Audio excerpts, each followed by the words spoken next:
Hi, I'm Jordan Ty, that Ruck guy, and it's day 11. You know, you may think that this is annoying for me to walk through, but I actually love it. It feels like I'm going on an adventure into my own psyche, because goddamn, every morning I wake up and I'm like, well, actually it's funny. Every morning I wake up and I'm like, I really don't want to do this anymore. And I'm like, shit, man, how am I going to get through it? And then I work through that anxiety, and I'm like, oh, you're just worried about what you're going to say. You know, it's not physically the walk, it's mentally trying to talk the whole time, you know? And then I'm like, all right, you're not like afraid. You're not really that anxious, like just let's go. And I actually got out here on time today, and that felt good. I even spent 5 minutes thinking of things to say, but as soon as I get the pack on, as soon as I get outside, I'm like, shut down. But again, it's like when I'm in pain, when I'm suffering, I just shut down. So I'm trying to open up. But yeah, I was thinking maybe I should write it down, and then I could like reference it. But I studied during class when we learned about it. You're not gonna study at home? No, I think I got it. And it's like, you got a B minus. It's like, that's cool. B minus, I passed. It's like, well, you could have got an A. It's like, yeah, I know I could have, but that would require me to fucking study, which I ain't gonna fucking do. I ain't doing that shit. I got The Last of Us to play. But then you get a compilation of me going, but. What was I saying? But what? It's like, I can't go anywhere without paying for the shit. No, stop. I have actual bars. I have actual raps and spoken word poetry that I've written. But no, it was so cool actually. I was living in LA, and there was the Poetry Lounge, and it's like a pretty famous or like popular spot in the area to do spoken word. And I got to perform. Well, I mean, it's open mic. I got to perform. I signed up one night, and like the actual spoken word poetry was there with his wife, and I remember I was doing my poem, and I could see her in the front, like reacting, like okay, and I'm like, shit, she liked my poem, like wow. So that was cool. Got to meet poetry, and it's like poetry, but if you know, you know. But no, I didn't meet many celebrities in my time in LA. I like randomly saw MGK skating around one time. But I'll tell you this, I actually used to go to church. For a minute, because one of the first people I met in college was my friend Ray, and he was just asking me about it, and just the way he asked and the way he went about it was just so like gentle and not pushy at all, and you know, seemed like a sweet guy. And I'm like, all right, I'll give it a try. I'll go, because you know, I was never raised religious. Like I'd been to a church a couple times growing up for like, we have family in town and it's Easter, you know, but my parents specifically were never really religious. And if anything, my dad is a fucking reincarnated Buddha ass motherfucker. Like my dad's lived thousands of lives here on earth, and so that's why he's so chill now. He's just like, yeah, I've done this before. I got bunch actually, you know, so I'm just doing it again. I'm like, what the hell? And he says my mom's a first timer, and that makes sense. Just the way that she reacts to things. She's not immature or anything, but just, I don't know, just feels very in the now, you know. And I feel like I've been here a couple times, just a couple, not like a lot, but just like once or twice. But anywho, I never grew up religious, and so when he invited me, I started to go. But to be honest, it was a one church in LA, and so it was like a actor, like celebrity church. So every sermon just happens to be about chasing your dreams and making them happen, and you know, putting faith in God. That rah rah rah. And I saw Common there at church. I saw Meagan Good at church, and that shit was crazy, brother, because I definitely like had a crush on Meagan Good back in the day. I mean, shit, still do. But I saw that Meagan Good was there, right? Because it was like Meagan Good and her husband was like the guest speaker that day. I think it's like Franklin something, and whoever she was with.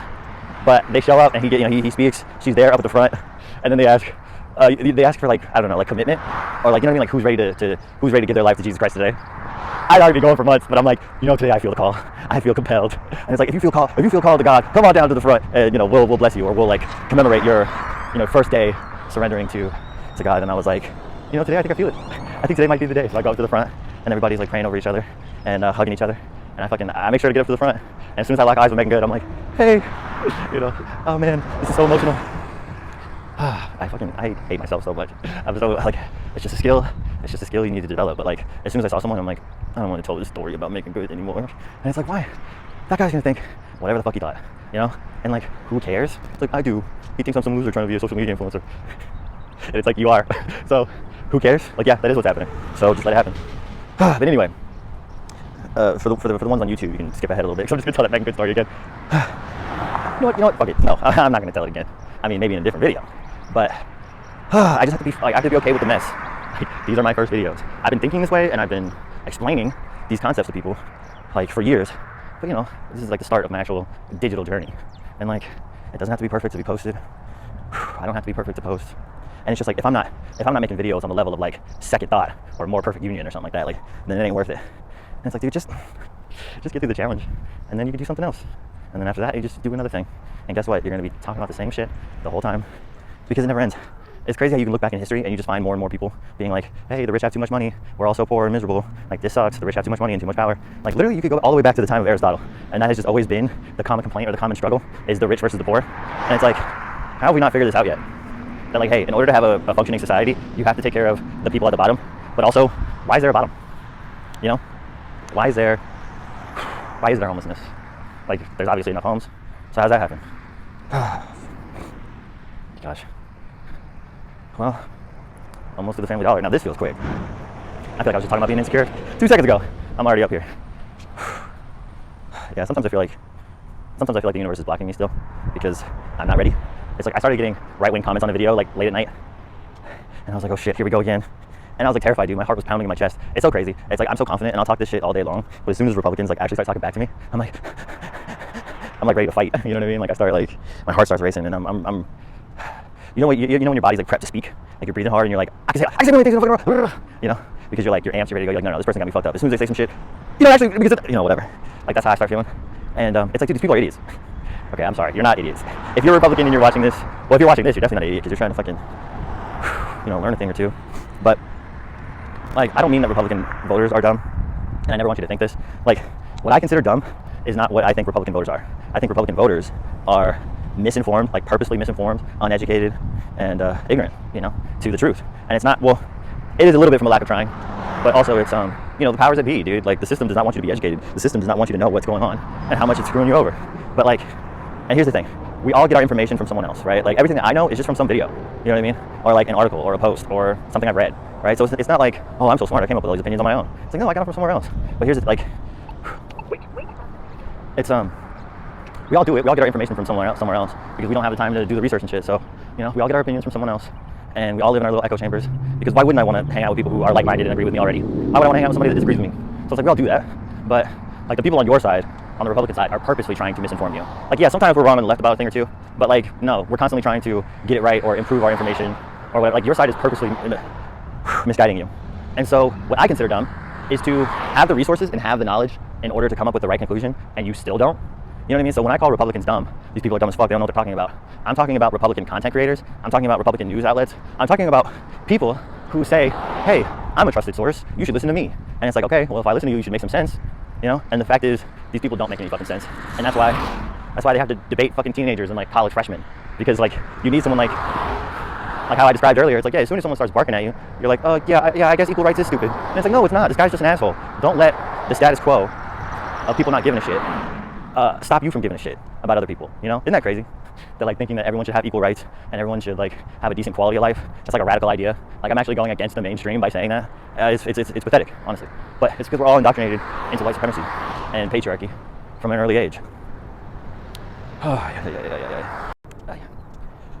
about that.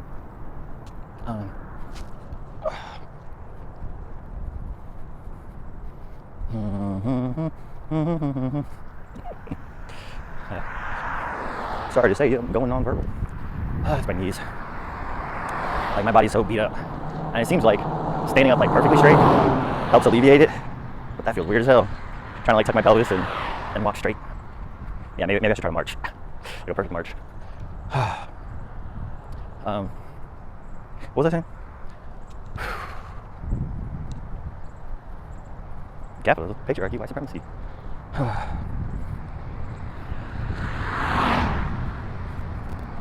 I had a guy in my car one time, and I mistakenly was venting about my own like relationship troubles. And at one point he goes, I just hate to hear any man speak in such a low vibrational way. I'm like, hold on. I don't think you're qualified to speak on my vibrational levels. And he's like, no, man, I try to help men out. And I'm like, brother, don't you have like 4 kids? And that, like, brother, don't you have 4 kids and you don't even know how the last 2 got pregnant? Like, and that was the thing, is he's talking about his ex or something like that, and he's like, yeah, man, I got 4 kids. I don't even know how she got pregnant the last 2 times. I'm like, the last 2 times?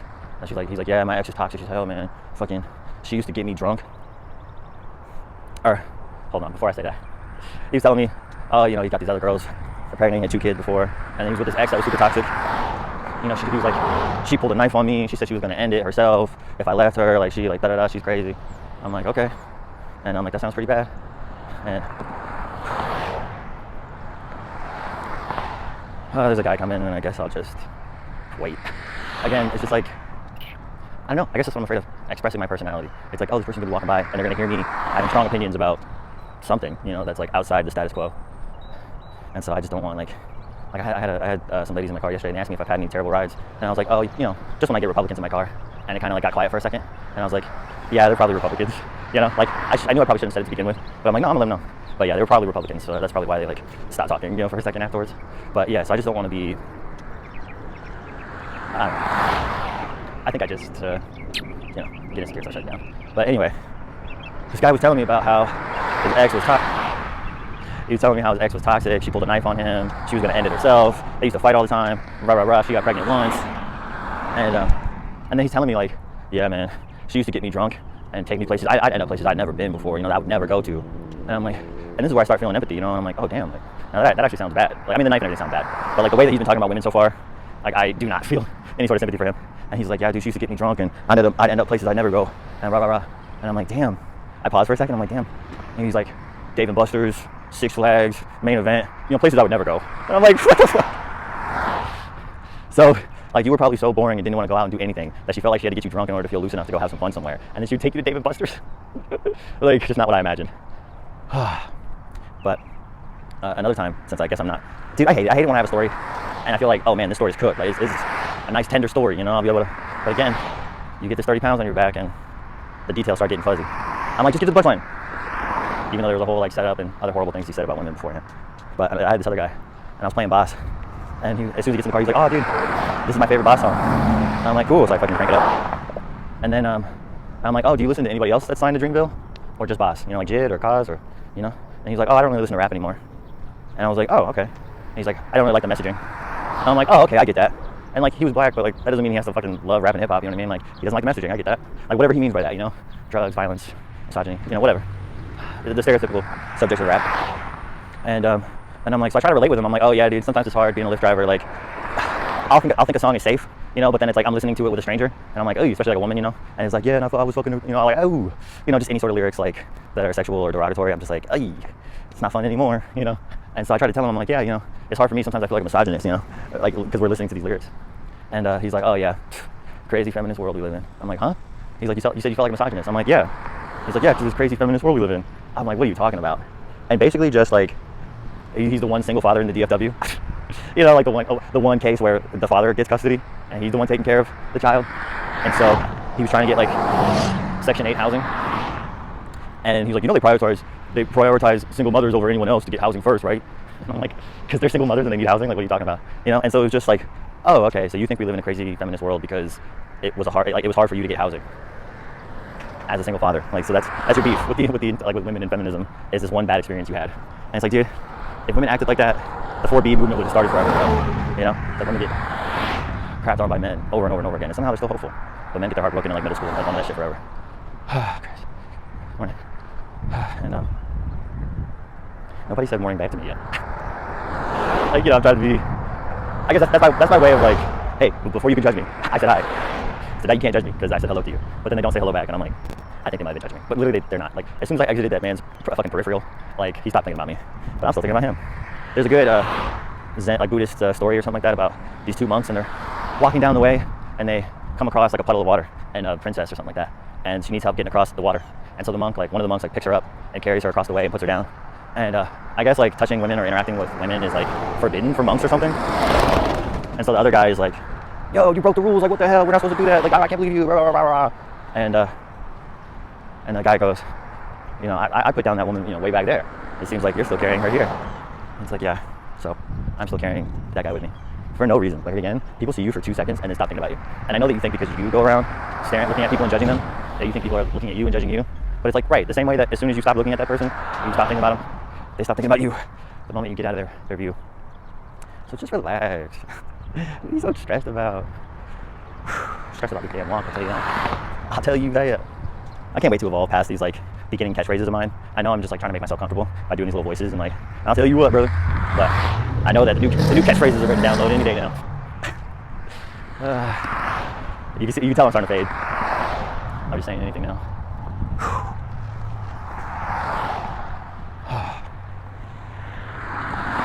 I'm getting close. Oh my God. My back hurts so much. Say it with me now. All wealth is generated by labor, so all wealth should go to labor. Hey, shouldn't every job be a good job? No, that is the thing about jobs, is that most jobs don't suck. It's not like most people don't want to do these jobs. What makes the job suck is the lack of pay and the bullshit you got to deal with from your managers. You know, it's like, I'm sure people like working retail, but having to try and push a fucking perfume or cologne on every customer that comes in is annoying. You know, and having your manager come up and be like, okay, so our goal for the day is 7 email signups, and it's like, oh my God, bitch, people don't want to sign up for a credit card or a fucking rewards program. Like, just let people get in and get out. But because we got to continue to grow, because we got to push those numbers, we got to hit our quotas. It's like, that's what makes the job fucking dumb. And dude, literally, like, managers make every job the worst place you've ever been, because managers are the worst kind of people.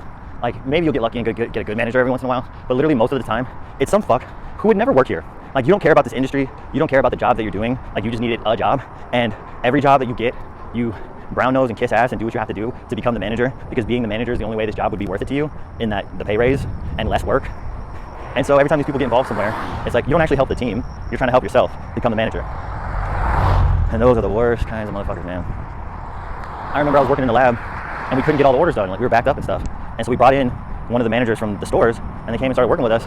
Instead of helping us with the lab, they would just kiss ass with the manager, like with our manager and his wife, and then just hang out with them for the whole shift and figure out how to not help out at all, and started helping out with the packaging, like helping them in the packaging room instead of helping us in the lab. And it's like, dude, we need help here in the lab, not packing up, and that's what you were brought here for. But of course, you had to like weasel your way out of that. So literally, we brought you here for no reason. Oh, I'm like fucking exhausted, brother. Oh yeah. 35. Whew.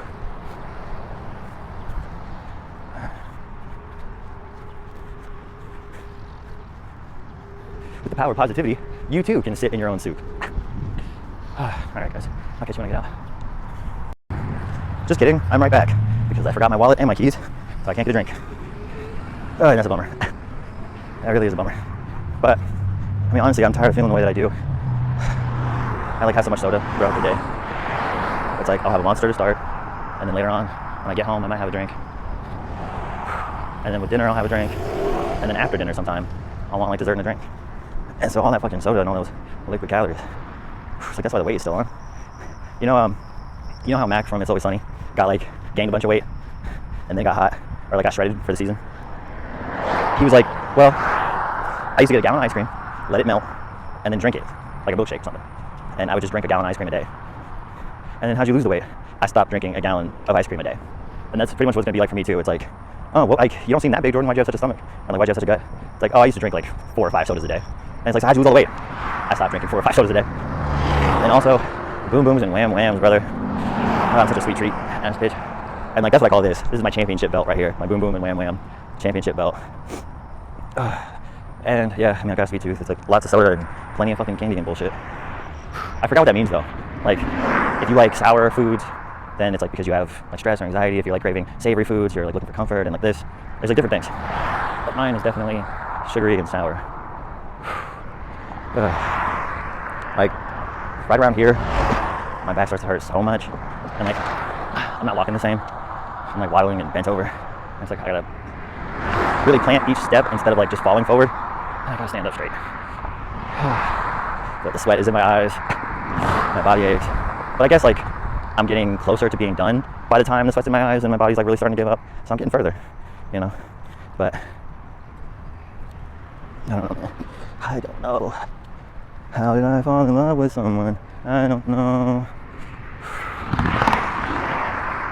Alright, y'all. Day 11 out of 30 or 31. I'll see you in the next one.